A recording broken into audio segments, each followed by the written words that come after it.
बताएंगे कि गुजरात के एक अस्पताल की छत गिर गई है। 13 अफराद शदीद जख्मी हो गए हैं।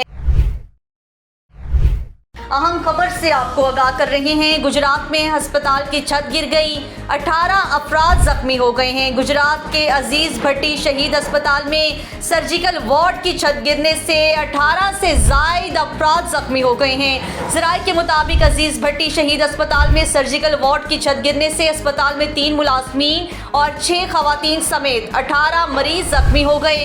जख्मी मरीजों को मलबे से निकालकर दूसरी वार्ड में मुंतकिल कर दिया गया है, जहां उन्हें तिब्बी इमदाद की जा रही है। दूसरी जानिब डिप्टी कमिश्नर सफदर विर्क का कहना है कि जख्मियों को तिब्बी सहूलियात समेत इमदाद की फराहमी यकीनी बनाई जाएगी।